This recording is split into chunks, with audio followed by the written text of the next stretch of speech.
सेठ रहता था और उसने अपने गुरुजी से जो ज्ञान प्राप्त किया था उससे ये पता लग गया था कि भाई अब ये व्यवसायिक जो लोग होते हैं ये इन्हें देखा करें कि अभी कहाँ मुझे लाभ होगा, इन मोक्ष से कोई लेना देना नहीं होता।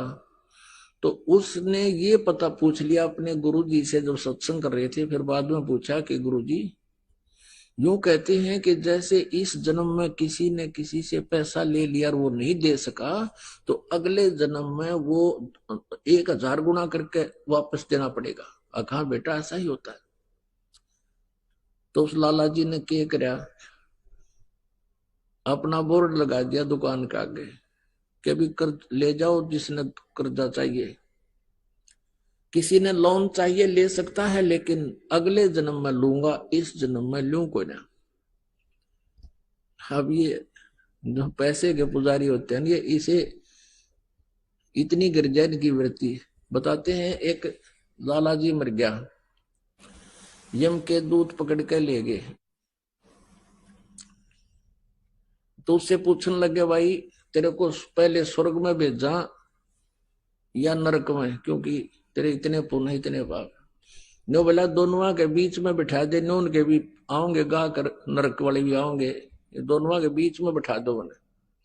यानी वहां भी अपने बिजनेस पॉइंट व्यू से ही सोचा उसने। तो इसी दृष्टिकोण से उस लाला जी ने अपने गेट पर ये बोर्ड लगा रखा था कि अभी इस जन्म जो कोई लोन लेगा तो अगले जन्म में लूंगा उससे। दो ठग थे, उन्होंने वो बोर्ड पढ़ लिया, वो चले थे चोरी चारी करने, उन्होंने बोर्ड पढ़ लिया, दोनों बतलाए रही साहब मूर्ख, हमने तो पहली बार देखा है, मेंटल तो नहीं है। अब उससे बात करी भाई लाला जी हमने 200 रुपये कर्ज दे दे।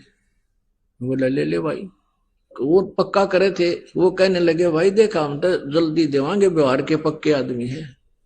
वो कहने लगा ना भाई मैं तो अगले जन्म में लूंगा। अब उन्होंने फिर पक्का कर करना भाई हम तो 6 महीना के भीतर तेरे वापस दे देंगे ब्याज रुपया। वो बोला ये ब्याज लूंगा और अगले जन्म में लूंगा, ना तो जाओ तुम। तो उन्होंने सोचा अच्छा भाई ले अगले जन्म में ले, उन तो ठगना था ही वो। उन दोनों ने अपने 200 रुपये या जैसा भी 100 या 500 लिए और दरे गठड़ी में चल पड़े। आगे वो चलते जा रहे थे, एक गांव के बाहर एक तेली का घर था।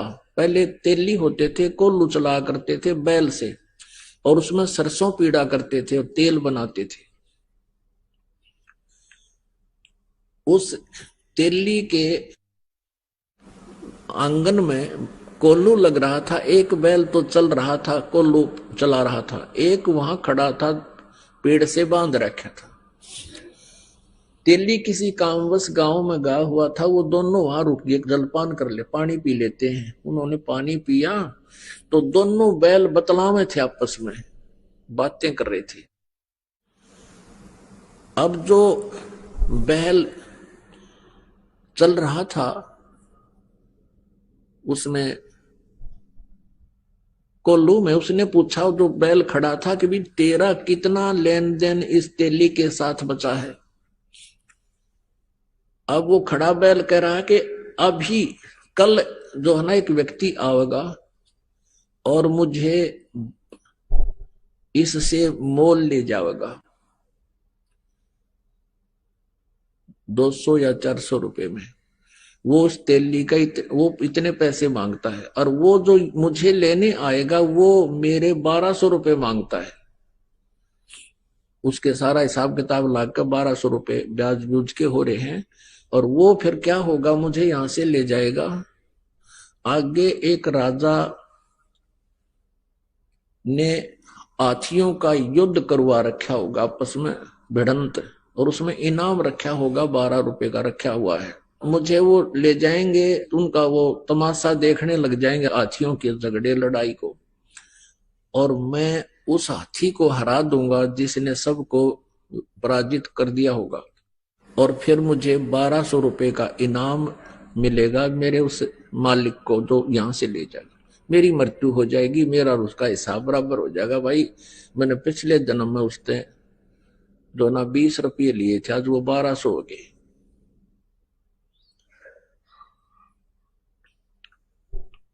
तो उसने फिर पूछा कि भाई जो कोल्लू को चला रहा था उससे पूछा कि तेरा क्या हिसाब किताब है तेली का और तेरा। उसने कहा भी मेरा और इसका हिसाब पूरा होने वाला है और मैं ये घंटे 2 घंटे में मर जाऊंगा। इतने में वो तेली आ गया और उनका कलेजा हिल गया।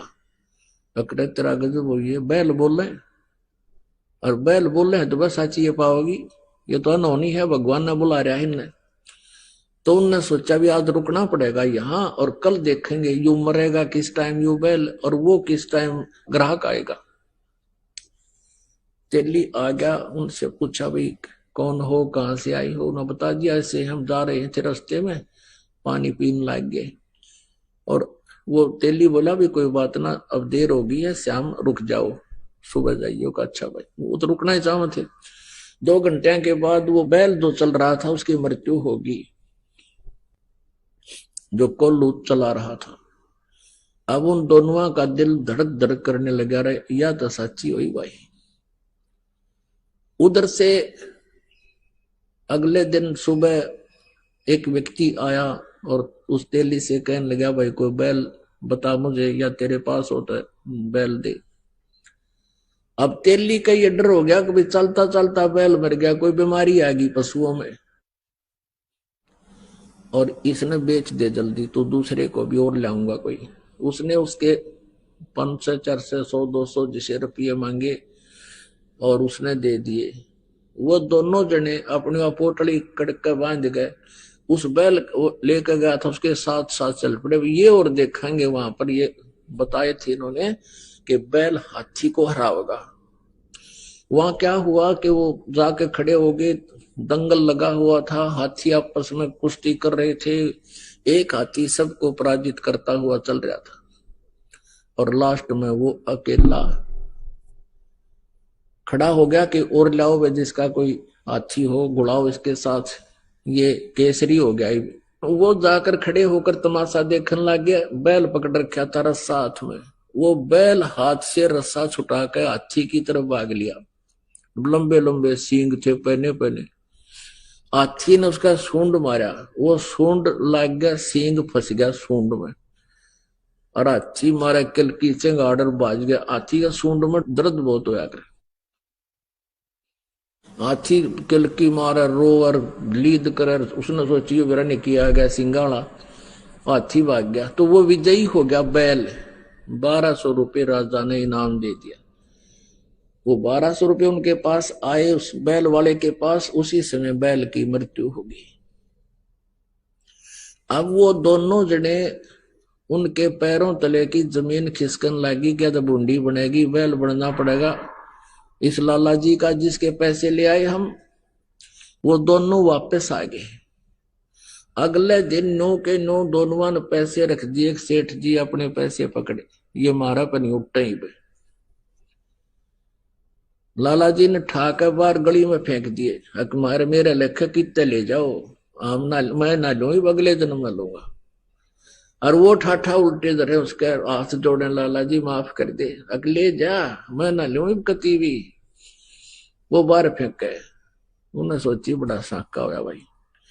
अब वो उठाकर उसने, वैसे तो गेरे क्यों कर, क्योंकि देना पड़े, वो तो बहुत सुरक्षित रखने पड़े उनको, कदे को छीन भी ना ले जा, थारे थे बचाव रखे। तो उसने सोचा भी साधु संतों के पास इसका कोई समाधान होता है। एक संत कहीं बैठा था, वहां पहुंच गए और कहने लगे महाराज जी हम एक कसूते संकट में फंस गए, कोई समाधान बताओ। सारी कहानी बता दी। अब वो संत बोला भाई एक काम करो, इसका कोई धर्म पुण्य में ला दो उस लाला जी के नाम पे। तुम यूं करो, एक धर्मशाला बनवा दो मेन रास्ते पे और एक कुआं बनवा दो, उस पर लिखवा दो लाला जी उस सेठ का नाम के उसके नाम की धर्मशाला, और तुम यूं करियो उसमें किसी को रुकने मत देना और ना उस कुएं में पानी किसी को पीने देना। बोला जी फिर क्या होगा? फिर तुम बताओगे क्या होगा, अब जो मैं कहूं इतना कर दो। अब वो ने सोचा भी महात्मा ने जो कहा है तो बात फिर ये जाना आगे क्या होगा। उन्होंने एक मेन रास्ते पर जो स्टेशन से उतरकर गांव को आता था,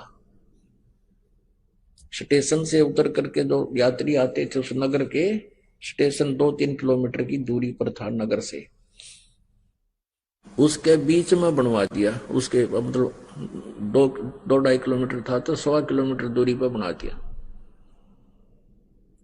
और वो कुआं बना दिया, एक धर्मशाला बना दी, लिख दिया लाला जी का नाम जिस पर उन्होंने लोन लिया था, उधार ली थी। अब वहां यात्री आवे और पानी पीने या थोड़ी देर विश्राम करने के लिए धर्मशाला की तरफ जाऊं, वो दोनों लकड़े लठ लेकर खबरदार दे यहाँ आगे होता है, चलो यहां से। तो वो कहने लगे भाई क्यों, तुमने धर्मशाला बनवा रखी, कुआं बनवा रखा, तो रुकने क्यों नहीं देते, जल क्यों नहीं पीने देते? हकीम लाला जी ने पूछ लो भाई, इसने मना कर रखा है कि यहाँ हम दोनों नौकर छोड़ रखे हैं और कह रखा है ना इसमें किसी को रुकने देना, ना इसमें पानी पीने देना किसी को। इमाम आदमी ने बोले बड़ा मूर्ख आदमी, इतना पैसा ला दिया और फिर किसी को यहाँ टिकने भी नहीं देते आयो, ये कैसा लाला जी हुआ, सब गाली देते जाओ। एक दिन उसका समधी आ गया, उसके लड़की ब्याह रखी थी, और समधी भी आया, उसने देखा पढ़ा अको हो तो अपने ही रिश्तेदार का बनवाया हुआ है, और अच्छी मरोड़ी सी में पहुंचा, चला उधर को, वो दोनों लकड़े लठ ले गए, खबरदार जो इधर आया था। वो कहने लगा क्या बात भाई, मैं इसका रिश्तेदार हूं। ने बोला बाहर चल, तू किससे का रिश्तेदार हो? इसने ये कह रखा इस सेठ ने कि इस धर्मशाला में कोई रुक नहीं जा और इस कुएं से कोई पानी नहीं पी ले, हमारी ड्यूटी ला रखी। वो कहने लगा रहा ये बड़ा नालायक आदमी, मैं तो इसको बहुत अच्छा आदमी समझू था रिश्तेदार को, ये तो जमा दुष्ट इंसान है, हैं? बता, प्याऊ बनवा रखी, कुआं बनवा रखा, धर्मशाला बनवा रखी, किसी को रुकने नहीं दे रहा। वो आया फिर अपने रिश्तेदार के घर आना ही था उसने, तो उसने उससे कहा रे तू बड़ा नकम्मा आदमी, क्यों तो इतना पैसा लगावा था, तने वहां कितने पैसे लगा रखे, धर्मशाला बनवा रखी, कुआं बनवा रखा, और वो 2 मस्टंडे छोड़ रखे, तन ना पानी पीने देते किसी ने और ना वहां रुकने देते, फिर क्यों इतना पैसा बर्बाद किया?